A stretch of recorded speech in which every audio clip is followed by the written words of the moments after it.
This is J. Randall Wilkerson, author of the Heart Failure Recovery Plan.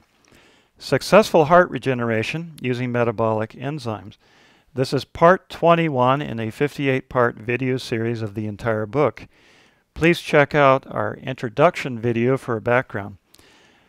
Part 21 is under Chapter 5, Enzymes and Supplements, and the subchapter is Vitamin D3.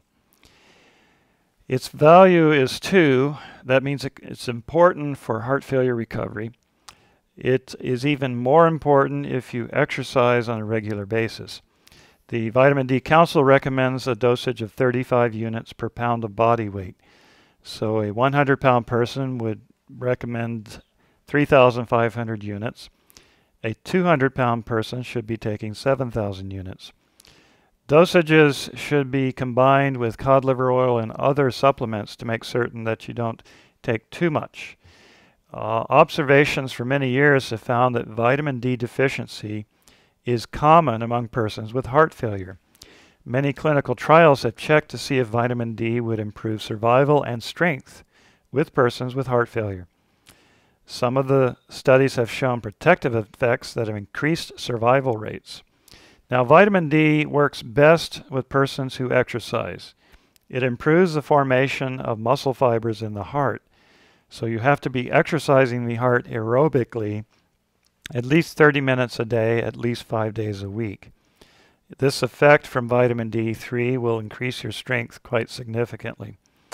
A study conducted in Austria on persons with coronary heart disease showed that those with low vitamin D levels had a 300% greater risk of death from heart failure than those with normal levels.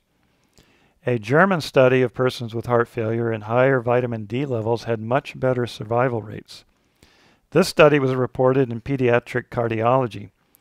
It showed that higher doses improve heart ejection fraction, which is the blood flow output from the heart.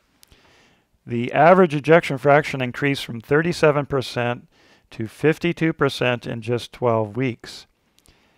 52% is just below normal, especially for persons who are over the age of 60. So this is a dramatic improvement. I mean, utterly huge improvement in output, dropping the person down several categories in class level.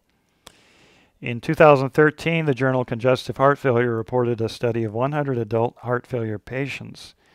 They noted a significant increase in heart output as measured by ejection fraction. All these studies suggest that vitamin D3 is important, not absolutely critical, but very important, and is often missing and deficient in every person with heart failure. Now, there are two forms of vitamin D supplementation. There's D2 and D3. D3 is significantly more effective and stronger. An analysis of over 50 clinical studies included 94,000 test subjects.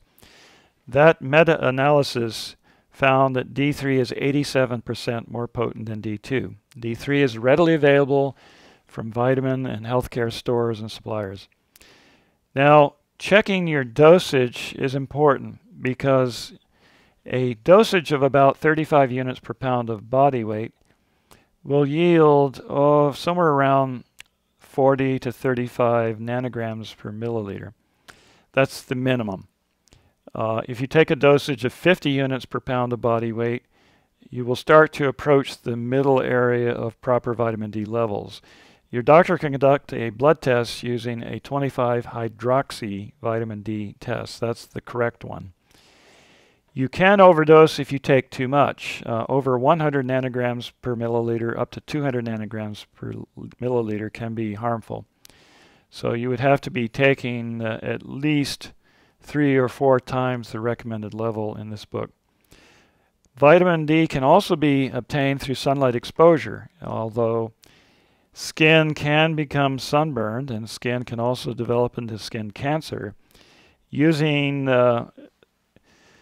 the various types of creams with high SPFs to prevent sunburn eliminates the flow of ultraviolet light that creates vitamin D3 in the skin. So therefore, you can't put a suntan lotion and expect to have vitamin D3 from sunlight exposure. It doesn't take very long, though. Anywhere from 5, 10, or even 15 minutes of sunlight exposure is all you need to get a full daily dose of vitamin D. Persons who are obese with a body mass index above 30 typically have a vitamin D deficiency because the extra body fat captures the vitamin D generated in the skin. In summary, vitamin D3 may be an unlikely requirement for heart failure recovery, but the clinical evidence is significantly positive, somewhat dramatic in the sense that your ejection fraction goes up in just a matter of weeks, provided you are exercising the heart. This is J. Randall Wilkerson, author of the Heart Failure Recovery Plan, Successful Heart Regeneration Using Metabolic Enzymes. This book is available from Amazon in print and Kindle editions. It's available from Apple iTunes in the iBooks edition.